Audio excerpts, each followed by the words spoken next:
Everyone, welcome to शिक्षक prep. तो friends, आज की वीडियो में हम ईवीएस के मोस्ट इम्पॉर्टेंट क्वेश्चन देखेंगे सीटेट 2023 के लिए। इससे पहले भी हम बहुत सारी क्लासेस कर चुके हैं, आप चैनल की प्लेलिस्ट में जाकर के देख सकते हैं। तो चलिए स्टार्ट करते हैं आज की क्लास और देखते हैं क्वेश्चंस। ये सारे क्वेश्चन आपसे ऑनलाइन वाले शिफ्ट में पूछे गए हैं। सबसे पहला क्वेश्चन है फ्रेंड्स, निम्नलिखित में से भारत के राज्यों के किस समूह में तेल क्षेत्र हैं? तेल, ठीक है, ऑयल। ए है असम, गुजरात, महाराष्ट्र, आंध्र प्रदेश। नेक्स्ट है उत्तर प्रदेश, गुजरात, महाराष्ट्र, आंध्र प्रदेश। सी ऑप्शन है Arunachal Pradesh, Uttar Pradesh, Gujarat and Assam. And D option है तमिलनाडु, गुजरात, महाराष्ट्र और आंध्र प्रदेश।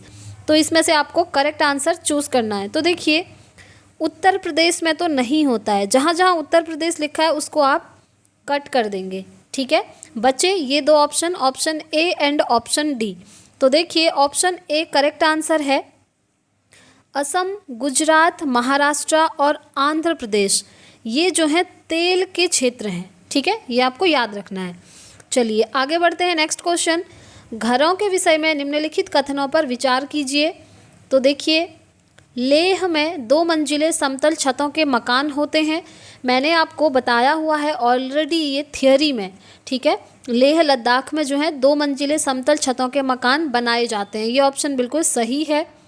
ऑप्शन बी है, इसमें और है थोड़ा, देखिए, निचली मंजिल पर जानवरों को रखा जाता है और आवश्यक सामग्री को रखा जाता है, और ऊपर की मंजिल में लोग जो हैं खुद रहते हैं और वहाँ पर खिड़कियाँ नहीं होती हैं, ठीक है, ये भी आपको याद रखना है।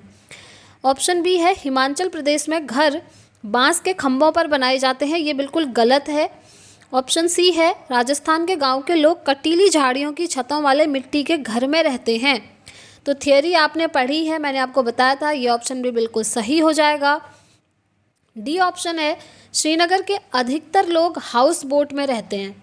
तो देखिए, ये ऑप्शन जो है गलत हो जाएगा।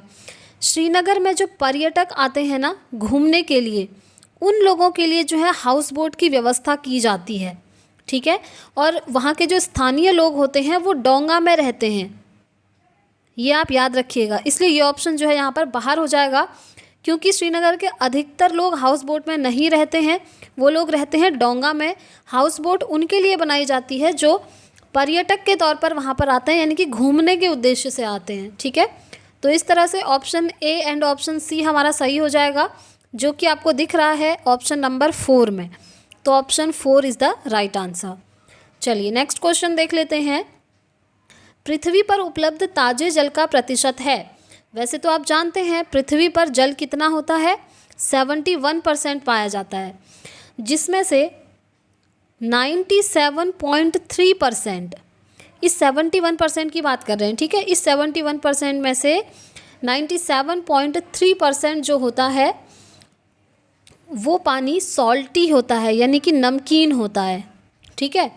और बचा हुआ 2.7% जो पानी है वो एकदम फ्रेश होता है, ताज़ा होता है। तो यहाँ पर आप देख सकते हैं 2.7 ऑप्शन सी में दिया है, तो ये ऑप्शन यहाँ पर राइट हो जाएगा। अब जो मैंने आपको एक्स्ट्रा पॉइंट बताए हैं वो भी आप याद रखिएगा, ठीक है। 71% का 97.3% जो वाटर होता है वो सॉल्टी होता है, नमकीन होता है। चलिए नेक्स्ट क्वेश्चन देख लेते हैं। मधुमक्खियों और उनके छत्तों के विषय में निम्नलिखित कथनों पर विचार करना है। ऑप्शन ए है, किसी शहद के छत्ते में केवल कुछ ही नर मधुमक्खियां होती हैं। सही बात है, ये मैंने आपको थ्योरी में पढ़ाया है कि जो किसी शहद के छत्ते में ओनली कुछ नर मधुमक्खियां होती हैं। ऑप्शन बी है, किसी छत्ते में केवल एक रानी मक्खी होती है जो अंडे देती है। ये भी बिल्कुल सही बात है, छत्ते में सिर्फ एक रानी मक्खी होती है जो एग ले करती है, यानी कि अंडे देती है। ऑप्शन सी है, छत्ते बनाने के लिए नर मधुमक्खियाँ बहुत महत्वपूर्ण होती हैं। ये ऑप्शन गलत हो जाएगा, वो कुछ काम नहीं करती हैं, ठीक है। ऑप्शन डी है, नर मधुमक्खियाँ रस की खोज में फूलों के चारों ओर नाचती हैं और मादा मधुमक्खियाँ फूलों के शहद के लिए रस एकत्र करती हैं। ये ऑप्शन भी यहाँ पर गलत है, ठीक है। तो यहाँ पर ऑप्शन ए और ऑप्शन बी सही है, जो हमको दिख रहा है ऑप्शन नंबर 1 में। तो ये इसका करेक्ट आंसर हो जाएगा। चलिए नेक्स्ट क्वेश्चन देख लेते हैं। निम्नलिखित पहेली को हल कीजिए। पहेली है आपके सामने, बहुत इजी क्वेश्चन है फ्रेंड्स। रंग स्लेटी पंजे गुलाबी, गुटुरगू करता हूँ, दिन भर शोर मचाता हूँ, घरों में अपना घर बनाता हूँ, बोलो मैं क्या कहलाता हूँ। तो देखिए गुटुरगू ये जो सेकंड लाइन आप देख रहे हैं, यहीं से आपको आपका आंसर मिल जाएगा। आपने सुना होगा कबूतर करता है क्या, गुटुरगू, ठीक है, यही इस क्वेश्चन का करेक्ट आंसर हो जाएगा। और कबूतर को शांति का प्रतीक भी माना जाता है, ये भी आप याद रखेंगे। चलिए नेक्स्ट क्वेश्चन देखते हैं। निम्नलिखित में से कौन सा पौधा कीटों को अपने जाल में फंसाता है और उन्हें खा जाता है। ऑप्शन ए है कैक्टस, जिसे अमरबेल कहते हैं। सेकंड है नेपेंथीज, जिसे पिचर प्लांट या फिर घटपर्णी पौधा भी कहते हैं। तीसरा है कैक्टस एंड चौथा है सूरजमुखी। तो देखिए फ्रेंड्स, ये जो घटपर्णी पौधा होता है यानी कि नेपेंथीज होता है, जिसे पिचर प्लांट भी कहते हैं, इसी का काम होता है कि छोटे छोटे कीटों और पौधों को अपने जाल में फंसाता है और उनको खा जाता है। ठीक है, अब अदर की भी बात कर लेते हैं, जैसे अमरबेल। अमरबेल क्या होती है, मैंने आपको ऑलरेडी समझाया है थ्योरी में। अमरबेल जो है एक पैरासाइट है, यानी कि परजीवी पौधा है। ये जिसके ऊपर बैठता है उसका न्यूट्रिशन खुद से ले लेता है। ठीक है, नेक्स्ट हम बात करते हैं कैक्टस पौधे की। तो जो कैक्टस पौधा है फ्रेंड्स, ये डेजर्ट एरिया में पाया जाता है, यानी कि रेगिस्तानी इलाके में पाया जाता है, याद रखेंगे। साथ ही साथ सूरजमुखी की बात करें, ये तो आपने देखा ही होगा, सूर्य के समान जिसका मुंह होता है जिस फ्लावर का, वो सूरजमुखी है। ठीक है, चलिए आगे बढ़ते हैं, नेक्स्ट क्वेश्चन देख लेते हैं। पौधों में पानी देने के लिए प्रयुक्त तकनीक, जिसमें संकीर्ण नलियों से पानी सीधा पौधे के आधार में दिया जाता है, वह क्या कहलाता है। नैनो सिंचाई, माइक्रो सिंचाई, फेमटो सिंचाई या फिर ड्रिप सिंचाई। तो फ्रेंड्स वो कहलाता है आपका ड्रिप सिंचाई। ठीक है, ये भी मैंने आपको पढ़ाया हुआ था, तो ऑप्शन डी इसका करेक्ट आंसर हो जाएगा। देखिए ये जो नैनो सिंचाई होती है ना, जब छोटे स्तर पर सिंचाई करी जाती है तो उसे नैनो सिंचाई कहते हैं, और जब बड़े स्तर पर सिंचाई की जाती है उसे माइक्रो सिंचाई कहते हैं। ये भी आपको याद रखना है, एक्स्ट्रा पॉइंट्स। ठीक है, चलिए आगे बढ़ते हैं, नेक्स्ट क्वेश्चन देख लेंगे। अधूरे जले जीवाश्म ईंधन से फैलती है, यानी कि जो जीवाश्म ईंधन अधूरे जलते हैं, जैसे कोयला, पेट्रोल, प्राकृतिक गैस, ये सभी। ठीक है, तो अधूरे जले जीवाश्म ईंधन से क्या फैलता है, आपसे ये पूछा है। Carbon monoxide, carbon dioxide, SO2 या फिर NO। तो देखिए इसका करेक्ट आंसर होगा CO, यानी कि कार्बन मोनोऑक्साइड। जब अधूरे जलते हैं ना जीवाश्म, तो उससे क्या होता है, कार्बन मोनोऑक्साइड। ठीक है, ये फैलती है। अब अगर हम औरों की बात करें, जैसे NO है, इसे बोलते हैं नाइट्रोजन ऑक्साइड। ठीक, ये पेट्रोल, डीजल, कोयले, इन सब के जलने से उत्पन्न तो होती है, पर इसमें पूर्ण दहन होता है, अधूरा दहन नहीं होता है, पूर्ण दहन होता है। ठीक है, इसलिए ये ऑप्शन बाहर हो गया। जैसे क्वेश्चन पूछा है कि अधूरे जले जीवाश्म ईंधन से क्या फैलता है, यानी कि जैसे कोयला, पेट्रोल, प्राकृतिक गैस, इन सभी की बात हो रही है। अगर हम दूसरा SO2 की बात करें, तो SO2 तो फैक्ट्री से निकलती है, आप जानते ही हैं, सल्फर डाइऑक्साइड जिसे बोलते हैं, और ये एसिड रेन के लिए रिस्पॉन्सिबल होती है। ठीक है, एक्स्ट्रा चीज़ें आपको याद रखनी हैं। ठीक, नेक्स्ट अगर बात करें CO2 कार्बन डाइऑक्साइड की, तो पेट्रोल, कोयला, इन सब के जलने से तो ये निकलती है, बट इसमें भी पूर्ण दहन होता है इन जीवाश्म ईंधन का। ठीक है, बट क्वेश्चन में पूछा है अधूरे जले जीवाश्म, तो उनसे CO यानी कि कार्बन मोनोऑक्साइड। चलिए नेक्स्ट क्वेश्चन। वर्मी कंपोस्टिंग एक विधि है जिसमें खाद बनाने में डैश उपयुक्त उपयोग होता है। वर्मी कंपोस्टिंग में क्या उपयोग होता है।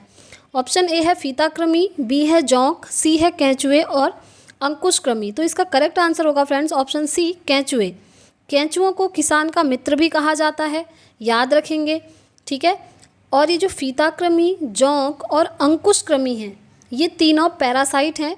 और पैरासाइट क्या होते हैं, जस्ट ऊपर मैंने आपको बताया, ये जो है किसी जीव के शरीर में जाकर के उनका न्यूट्रिशन खुद से ले लेते हैं। ठीक, अब आप कहेंगे वर्मी कंपोस्टिंग होता क्या है, तो वर्मी कंपोस्टिंग का मतलब होता है फ्रेंड्स खाद तैयार करना, और खाद तैयार करने के लिए केंचुए जो हैं सबसे उपयोगी माने जाते हैं। ठीक, चलिए नेक्स्ट क्वेश्चन।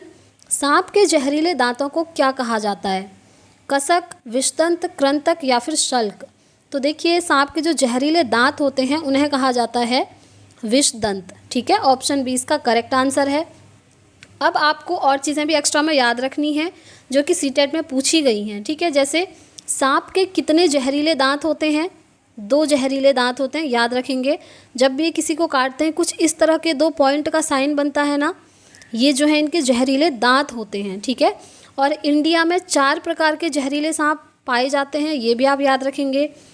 और हाँ, एक क्वेश्चन सीटेट में और बनता है कि सांप के काटने की दवाई किस चीज़ से बनती है? तो आप कहेंगे सांप के जहर से ही सांप को काटने की दवाई जो है, सांप के जहर को काटने की दवाई बनाई जाती है। और उस दवाई का नाम होता है फ्रेंड्स सीरम, ठीक है। उस दवाई का नाम है सीरम। अगर सांप किसी को काट ले तो उसके जहर निकालने के लिए जो दवाई बनाई गई है उसे हम सीरम कहते हैं, ठीक है। और ये भी याद रखेंगे कि सांप के कान नहीं होते हैं। अब आप कहेंगे कान नहीं होते हैं तो जो सपेरे होते हैं वो बीन बजाते हैं तो सांप नाचने लगते हैं, खुद से अपने बिल से निकल करके उनके पास आ जाते हैं। वो कैसे?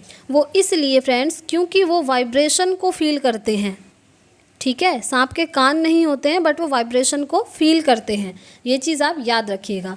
तो फ्रेंड्स ये थे आज के क्वेश्चंस। आई होप आपको वीडियो पसंद आई होगी।